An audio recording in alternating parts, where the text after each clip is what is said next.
you were grilling me about whether I'm wearing any Harry's products. You haven't won me over yet. And if you could see this, I don't shave, but you look great. Thank you. Appreciate that. My wife would be proud. She gets to dress me once a year, and that is today. So the last time... Maybe she could help dress me too. Maybe she can help dress you too. Should have come with like the package of getting to speak at Code Commerce. Like, you get your own stylist? Yeah, exactly, stylist. I remember some news item a couple of months ago. It was something about your company agreeing to sell for $1.37 billion, so I think you're going to be okay. So the last time I saw you was in Newark Airport a few months ago. We were both boarding a flight to Bentonville, Arkansas. You were going to the one and only giant company that is based there. I was traveling to the middle of Kansas for my podcast. And you were joined by the CEO of Edgewell, which is the owner of Schick and some other brands which you have agreed to sell to. How did that trip go? It was great. This was literally right after I think we'd announced that we were going to combine Harry's and Edgewell. And we had a meeting with Walmart on the calendar for a while to talk about the future, innovation, et cetera. And we felt like it would be a bit of a weird meeting if we didn't mention that we had this major combination that we just gone through, and then talk about it. And when we'd mentioned that we had this on the calendar to the CEO of Edgewell, and he said, if you guys are going to talk about what the combination might mean in the future, I think it would be helpful. Might be helpful for me to be there. And so he came. He wasn't allowed to come to the whole meeting because we're still operating as two separate companies. The deal hasn't closed. The deal hasn't closed, yeah, so we're still operating as separate companies, but he was able to join us for a bit. And they also have a big team down in Bentonville, and so he was able to spend some time with them. So I think it was a worthwhile trip for all of us. So now you walk into that meeting and you're not just Harry's, but you're Harry's and Schick. And do you like puff up your muscles a little more, or like how does that go with Walmart? I mean, I think for us, what's been great about working with retailers is that we see the opportunity as a true partnership. Like, we only win when they win, and vice versa, I think. And so the conversation there was about the fact that, now as a combined company, we think we'll be able to help drive growth for them in a more exciting way than we would as separate companies. If you think about kind of what you need to create exciting moments for customers in any category, but I would shave for sure, you need amazing product technology and the opportunity to innovate and create new products that people really want. And you need brands that share their beliefs that they are excited to want to buy. And I think between us, I think we have more robust capabilities in both areas than we would apart. And so we sort of talked about what that could mean. And the fact that we wanted to come to them with new innovation ideas, sort of think about a portfolio of brands that could really uniquely appeal to customers in exciting ways, and start to bring that to them in a more robust way than we would be apart, and help them to drive growth. And ultimately, for not just Walmart, but lots of retailers, having Shave grow is really important because it's one of the things that drives trips to their stores. And so it was a really positive and exciting conversation. And I think what was exciting as part of the conversation was that the team at Walmart, essentially said, hey, we just want to make sure you guys are going to continue to do what you've been doing and innovating and trying to come up with new and different approaches. And I think we're able to assure them that that's what we're going to do. So I'm going to back up to a second to when your merger with Edgewell was announced. And I saw that and I thought, on one hand, that makes a lot of sense. Schick and Harry's together. You could probably tell me what Schick's market share is, but it is large, but not Gillette level by any means. And so combining these two forces makes sense. On the other hand, your company had, a year earlier, or maybe less than that, raised over $100 million to incubate your own new brands. And so I read that as you're taking this company, independent for a long period of time. You're going to have all these different brands, and that was basically your do not buy sign. What happened? Yeah, I mean, look, I think for us, working with Edgewell is interesting because what we're super excited about is trying to have a family of brands, a portfolio of brands that connects with people in different ways. And if you have lots of brands that connect with lots of people in different and exciting ways, and they like using those brands more, they like the products that they're using more, that's a ton of impact. And that's how we always thought about sort of our utility equation. How many people can we reach, and how much impact how much better can we make their daily lives with as much stuff, brands and products as possible, and that yields a sort of net positive impact. Not just in the shaving. You were never looking at this as a shaving company? I mean, Harry's is sort of always thought of Harry's as a brand that should do all of men's personal care. So today we have razors, and we have face products and gel, hair products, body products. That's why I was giving Jason a hard time about not using our products. We have so much for him. He doesn't even know. Well, you started off by asking about body wash, and it got pretty personal. I said, have you used our body wash? It's great. If anyone here hasn't used our body wash, I'd really encourage you to try it. You'll like it, I promise. Did you put it in the gift bags outside? Actually, we may have. I'm not sure. Okay. That's beyond my pay grade. But anyway, so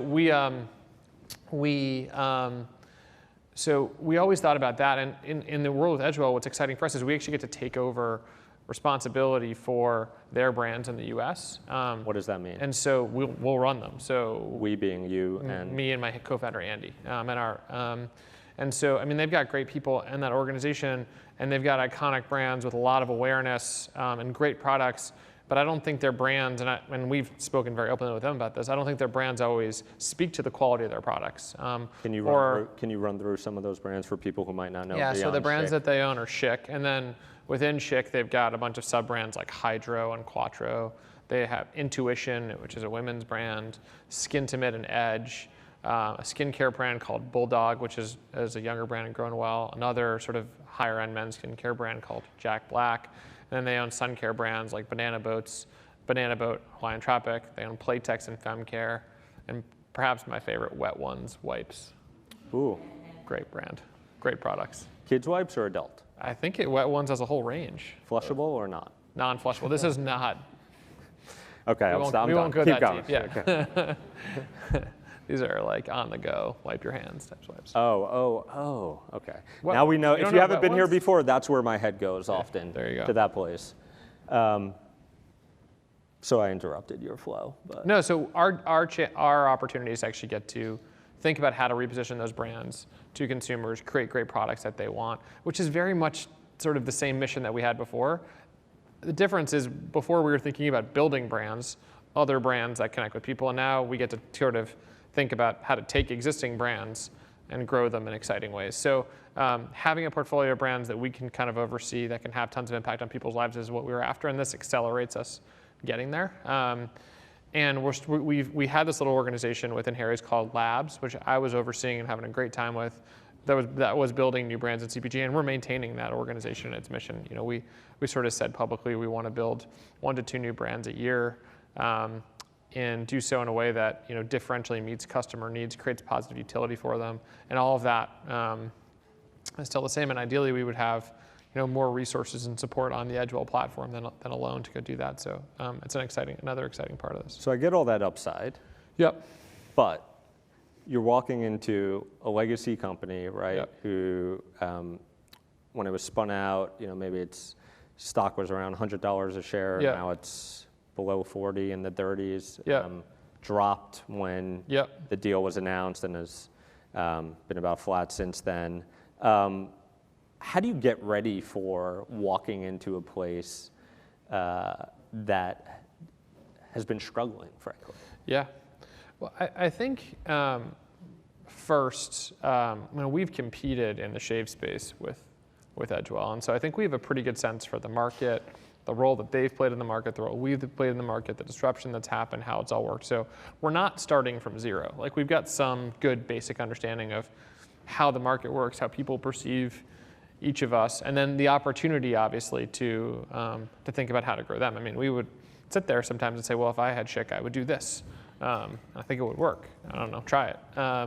And I think now we'll get to go try it. So I think that's one thing. And then I think the second thing that we spent a ton of time doing is just trying to get to know the people at Edgewell. And today, because we're still operating as 2 separate companies, we can't help run their brands. But what we can do is plan. And by planning, we can understand sort of, how they've run over time, who the different people on the team are, how they work together, how they partner with other retailers and other parties, sort of their outlook on the world, which is super helpful context as we think about getting ready here. And then, I think ultimately the challenge for us is to deeply understand people who want to buy these products in this space, who need them every day, and understand what types of products they want to buy, and what brands they want there, what beliefs they have that they want those brands to deliver against, and then go build those products and brands for people. And that doesn't happen overnight, but I think that there are things that we can start to do pretty quickly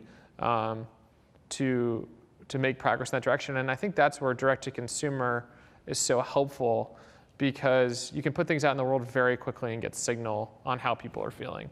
Start to talk to people, understand them, interact with them, and move in an agile way. And I think that's been a really helpful and important part of how we've grown Harry's over time. And I think it's a set of capabilities that we've got at Harry's that we're excited to try to apply to some of the brands in Edgewell's portfolio. Do you remind me, you talk publicly about how much of your business, a lot of your business is not direct to consumer, right? Wholesale, Yep.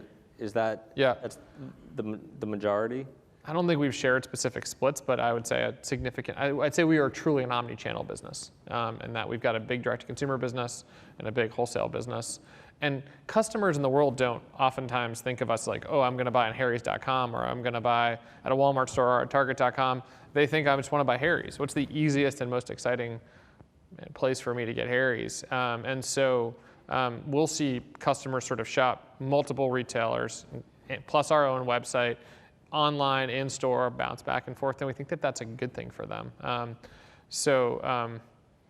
But yeah, if you think about just actual revenue in the different parts of our business, it's much more diversified than it was a few years ago when we were largely online only. So I mentioned earlier that when I saw the deal announced, I thought it made sense, and on one hand, maybe not. And I referenced that. It makes sense. Yeah. Sure. How much of the company you own? Yeah. I'll get to how important running the U.S. Business for them was to doing the deal. But when you go into your board meeting with your investors, and some of whom had just put a lot of money into the company last year, and I'm assuming are thinking this is a long-term play, that maybe they're going to get more than 1 point something multiple on their investment, or 2 multiple. What is that conversation around the table? What do you hear from some of them? Yeah, I mean, so I think first and foremost, it's always helpful to be as direct and open and transparent with people throughout the process. And so I think we were really clear with anyone who's ever invested in Harry's that we wanted to always do what we thought was going to be best for Harry's, the brand, and for our company. And that could be to exist as a standalone private company for a long time, to be a standalone public company, or to be part of another company. And that we were always going to be open to all those opportunities, and to think and to be thoughtful about them. And so time's up. Oh, okay, cool. No, I'm sorry, we got some more time. Great. Yeah, I'm seeing. Anyway, so I think that's. And so I think it's a much easier conversation when you say, hey, listen, we've always thought about the world this way. And I think we value our investors' perspectives a ton. And so when conversations, with Edgewell became more serious, rather than saying we are going to go do this, I think we asked for their honest perspectives. Hey, listen, we have an opportunity here. We think it could be pretty exciting. Here's why. Here are the risks. I think as being an investor in Harry's, it's likely that you would then become an investor in this new thing. We took both cash and stock in this new in Edgewell as part of our transaction, and here's why we think that could be exciting for you, but we'd love your perspectives. And we got really great advice and perspectives, and we wouldn't have done this if our largest investors and our board wasn't excited about it. They were really supportive and excited, and I think they saw a lot of the opportunity that we saw. I would assume there was at least one person who had skepticism or pushback, and if so, what was that? I think rather than skepticism or pushback, I think they just wanted to ensure that we knew what we were taking on, and that we had a good relationship with the senior folks at Edgewell. Because so much of that was going to be predicated on trust. Saying, hey, you guys can run the US, great. Like, that's a nice thing to say. But what does that actually mean? And had we thought through, exactly what our role would look like, how much autonomy we'd truly have to go drive the business, how we think about, if there was competing priorities and resources, how that gets adjudicated. Because sometimes I mean, lots of times, and lots of you probably have run businesses, like there's just a lot in between a big, bold promise and how it actually comes together. And so I think how do you assure that? I mean, we spent a lot of time with the team at Edgewell before we said we were going to go forward with the deal. On two levels. I think one, trying to actually map out how it would work, what an organization would look like, where decision rights sit, you know, how to think about like true ownership and accountability of a P&L, and ensuring that when we were talking about those things, we were saying the same thing. So I think that was one big body of work, and that was days and days and days of time together, you know, really sort of hashing through a bunch of detail, which was just helpful to drive alignment. The other piece, I think, was spending time with them, you know, personally. You know, Rod, the CEO of Edgewell, who Jason met. He was flying coach. Yeah. As were you two. Yep. That's how I knew the deal didn't close yet. Sorry. Still be flying coach the day after. Yeah. But I think got to set a great example for everybody. But I think you know, I think we spent a lot of time together personally, and just developed a level of trust that was really important to Andy and I to want to move forward, to know that we'd have someone who, you know, obviously not everything is going to work out exactly as you plan it, but when things don't, that you can have direct and thoughtful conversations with people and be values aligned with them, and kind of know that there'll be sound, rational decision making that happens as we push the company forward. As you were building this company, did you or your co-CEO, I'm assuming you talked at times about future options Yep. and where this could lead you. Yeah. Were either one of you looking forward to or excited about the prospect of running Harry's as a public company at some point? A standalone public company? Yeah. Not as part of this deal. I think we were open to the potential that would be part of that was certainly a thing that we would do. I don't think we truly understood it, if I'm being honest. Like, I don't think we'd gotten to the place where we had that forking path decision of like, hey, do we stay private, or, you know, do we go public, in a way that I think other folks who might be a little bit further along would. And so I think we were like open to, and as excited as one could be about the potential, but also I don't think we fully understood what it was like to run a public company and what that would mean for our roles. And I think we've actually gotten, now that, you know, we are in the process of combining with Edgewell, I think we've actually gotten a clearer point of view on what that does look like, which is an interesting and helpful, great learning experience in the context of the world. But at Harry's at the time, you know, we just raised a big round of capital. We were thinking about building more brands. I think it would have made sense for us to remain a private company had we not done this for a while. What realization was there between raising that money to build your own brands and the sale or the agreement to sell that made you think maybe doing this on our own is, I mean, it was actually timing. So we had always thought that combining with Edgewell was interesting, and here's why. They have exceptional product technology, like some of the best product technology, if not the best product technology in the world in shave. Would I have got you to say that a year ago? Which is really hard. Yeah, sure. They have great product technology. And their brands, honestly, didn't always speak to the quality of their products, which was sort of something that consumers didn't really understand or appreciate it. Harry's, I think we were on a journey to try to make the best products we possibly could, but it's a long, expensive, and complicated journey. By far the hardest thing we had to do as a business. We'd bought our own factory, you know, when we were less than a year old, to invest in products and making better products, and we've been doing it for 5 years, and we had another 10-year roadmap beyond it to try to get to a place that was as sophisticated as Edgewell was. So that leapfrogged us forward in a material way. If you think about the other thing that was sort of exciting at Edgewell, a big part of sort of where we think we can grow in the future for the Harry's brand is internationally. Today we're only in the US, the UK, and Canada. Edgewell's in 40 countries, and they have a well-developed infrastructure in those countries. And so that also would accelerate our growth. The issue that we struggled with was like we weren't sure we were going to get alignment with the people. And then when Rod, who's now the CEO, came in about a year ago as CFO, that was a big step forward for us. We started to get to know him, and then when he became the CEO, then it became a really real sort of opportunity for us. And so it always was sort of an exciting thing to think about on paper, and we've thought about that. You know, man, if we could just bring these two companies together, there's actually a lot of value there, and we think we could play a really compelling role in driving this whole thing forward and doing so in a way that has a ton of impact in the world. It just, you needed kind of the stars to align from a people perspective. but I think we were and still are super excited on the sort of new brand incubation front. And we have described Edgewell as trying to be a next generation CPG platform, which is how we would have described Harry's in the future. We just now have the opportunity to do that, starting with a bigger platform. What are there one or two things you can talk about, like absolutely wanting to do for their brand or for Schick specifically when you get in there? You talked about, we always said if we own this. Can you talk about that? I mean, I don't think we want to get into a specific roadmap. I would love to. But I know you would. I mean, look, I think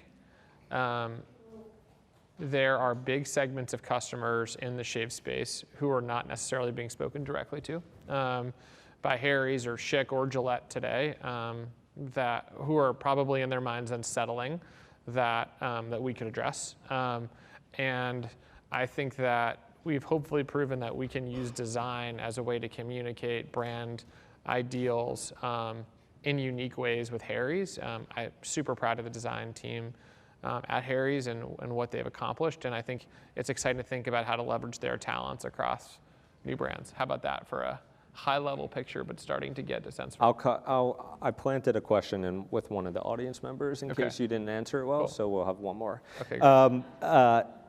I want to talk a bit about physical retail. Yeah. And as one of the biggest digital native brands to agree to sell, I'm always interested to look at what these companies decide to do when it comes to traditional retail. You partner with Walmart and Target. And for a while, for many years, you had your own, I think you called it the corner shop? Yep, at a barber shop. Okay. And you closed that last year, something like that. Yeah. Okay. Why did you think physical retail under your own brand might make sense, and what did you realize along the way? Yeah, I mean, I think that we always thought of Harry's as a brand first, and our website as our flagship store for our brand. And so if you think about a brand, then a brand's got to meet consumer needs in the best way possible. And you got to listen to customers through that journey to ensure that you're doing that. I think there were a couple interesting points of signal that we got that customers might want to find Harry's in physical retail. The first happened actually very early on. Before we launched at Harry's, I went to see Mickey Drexler, who was on our board at Warby Parker, and he was running J. Crew at the time, to talk to him about Harry's, because I didn't want to surprise him that I started this new thing. I wanted to let him know. And at the end of that conversation, I had 50 people from J. Crew sitting around a table with Mickey as he was asking people if they shaved and what they thought of our products, et cetera, which was actually an amazing experience. And then he called me afterwards and said, hey, I want Harry's. I want to launch you at J. Crew. We launched the brand online in March. He said, I want to put Harry's and J. Crew for Father's Day. And I said, okay, that's great, of course, whatever. I'm not going to say no to Mickey in this context. So, and so I think we sent them 1,000 sets or something, and they sold out really quickly. And Harry's, I think, became the #2 non-apparel-related item from a sales perspective at J. Crew, behind women's scarves or something. I don't know. I hope I'm not disclosing too much. But anyway, so we J. Crew's got bigger problems. We had success there. We had success in that environment, and we're like, wow, people actually like to find us at retail. And we didn't have packaging that was optimized for retail. We were getting put on on top of a pair of jeans or something. People were still picking us and buying us, and so we felt like there was an opportunity for us to get better and more sophisticated there. And so we started to partner with some folks in specialty retail. We've had a great relationship with Barney's for a long time, and that worked really well. And I think for us, it was clear that people wanted to find Harry's not just online, but in other environments.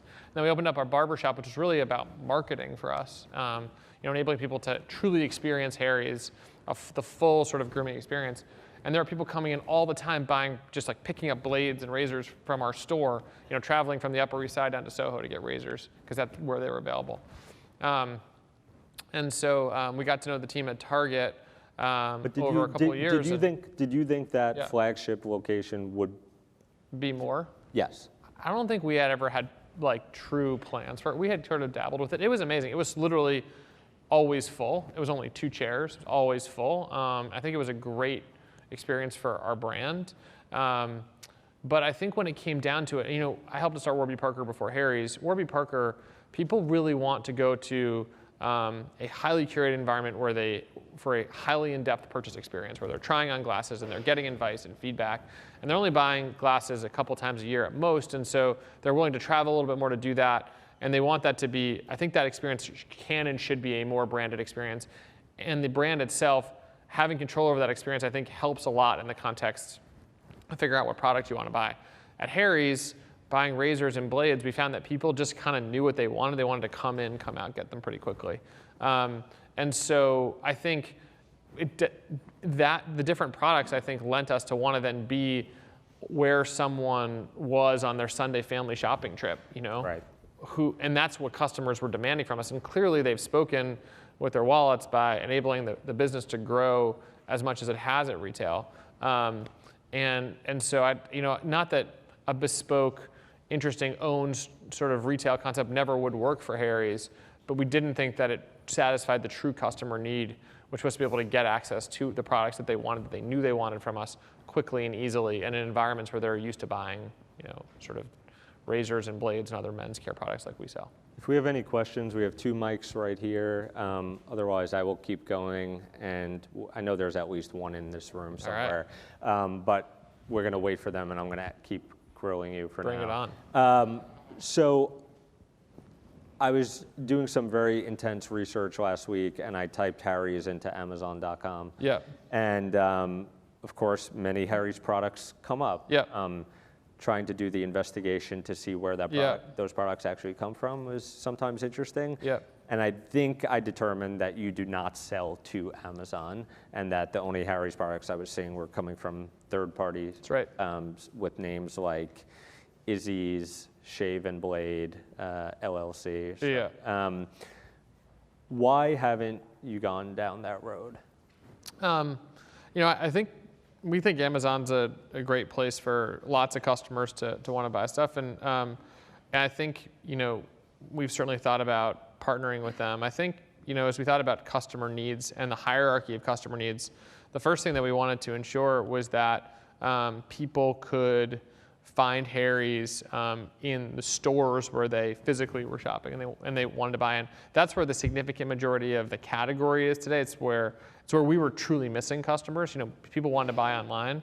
Going to harrys.com we think is a good experience, and it's an easy place to transact. They can get products quickly. It didn't feel like the biggest unmet need was through other online platforms, but in stores first. And so that's where we invested in our relationships to start. I mean, today we're only distributed from a retail perspective in mass at Target and Walmart. There's lots of other stores that we haven't expanded to yet. And I think we've always taken an approach of trying to be pretty thoughtful and methodical about where we go in ways where we feel like we'll have great partners who will uphold the brand, and where lots of our customers want us to be. And so, I think we'll continue to evaluate how and where to expand the presence of the brand. So that may, Amazon certainly might be one of the people that we would consider. I would assume many of your customers are Amazon customers, since they have pretty big market share. Yeah. Okay. Yeah, and Walmart customers and Target. Right. I mean, so was it about if someone's going to shop for your products online, we feel like we have a good experience on our own website? We can create a great experience for them on our own website, and that's a less. If you think about trying to sort of solve customer pain points, we thought the biggest customer pain point to solve was actually, I'm in a store, I want Harry's immediately, it's not there. And I'm in one of the stores that where I buy lots of my other products, and it's not there. And so we solved that pain point. And I think there's probably another pain point that's, hey, I'm shopping in someone else's commerce platform, and I want Harry's off that commerce platform because I want to bundle it with everything else I'm getting. And I want Harry's there, and I think that's something that we'd certainly consider. We understand that lots of people shop on Amazon. And so I think the question then is, well, how could Harry show up on Amazon in a way that is, thoughtful, that is going to be on brand for us, that is going to enable us to, sort of meet customer needs in unique and interesting ways, give people the context that they need, et cetera, around our products. And so just like with everything else that we've done from an expansion perspective, we we'll sort of think about, well, what can we do that's great for customers? And then we'll think about priority, and we'll kind of go from there. It's a very diplomatic answer. That's true. Okay. What did you want me to say? I'm just saying that's a very We're going to go to Amazon answer. tomorrow because Jason told us to. Right. That's. I'm sure they would be very happy. One more question. We'll wrap up. So I know the deal still hasn't closed. You're confident it will close? Are you Confident, allowed yeah. to say that? Okay. What's going on? I think it's great for customers. Okay. We'll get past world. that mini question. You're, surprisingly to me, who's covered the space for 6 years, still one of, there haven't been a ton of acquisitions of digital native brands. Yours will be one of the biggest. You call it a combination or a merger. I'm curious whether you have any advice for the entrepreneurs still running digital native brands that are independent, Yeah. that any big realizations or just Yeah. stuff that you didn't think about that you think is super important to Yeah. know now that you're in this seat? Yeah, well, I think from an M&A perspective, my advice would be don't run your business like it's gonna get acquired tomorrow. Like, I think build a great standalone company, and that will just naturally be attractive to acquirers at the right moment, perhaps. But I don't think building a business to get acquired is probably the right way to build, the best and most exciting business possible. And if I think about Or to raise your next round? What's that? Or to build a business to raise your next round? Yeah, but or to you raise still your next say- round. Exactly. People are like, I just need to get to Series B. I'm like, okay, great. Like, I agree, capital is an important thing for any business to continue to grow, but what are you doing in the business that's making it a super exciting business in and of itself that people will want to come to? And I think that's probably my a piece of advice around M&A, capital raising, et cetera. And then I think for us, what we've found is that just kind of always going back to customer centricity has been the thing that's helped us most. So an example that I think I had mentioned to Jason is after we launched at Target, we said we're omni-channel, but we're still DTC first. Like, the majority of our business is still DTC. We still are investing a ton in DTC. We're sort of, from a mindset perspective, DTC first, technology-driven company. And I think that was an okay narrative for our team for a while. But then we're like, okay, if that's truly our strategy, and we're gonna go out and say that, even though we have a lot of other customers who shop at other places besides Target, are we not gonna expand because we need to be DTC first? Like, that doesn't seem right for our customers. Also doesn't seem like the best business move. And so I think for us, we then said, wait a minute, maybe we're not DTC first, we're just customer first. We're just gonna kind of always do what's best for the most people possible. And if we're able to have success there, then I think we'll build a brand that people love, and we'll try to be excellent for them everywhere they want to shop, and that feels like a much better place for us to be. And so that's what I would say. Like, every time we've done things that we think are right from a business perspective, but aren't right for our customer, it's like swimming upstream. And the moment we flip that, like, we start to feel much more momentum. And so that'd be my other piece of advice. I think we'll wrap up there. Thank you, Jeff. Awesome. Thank you.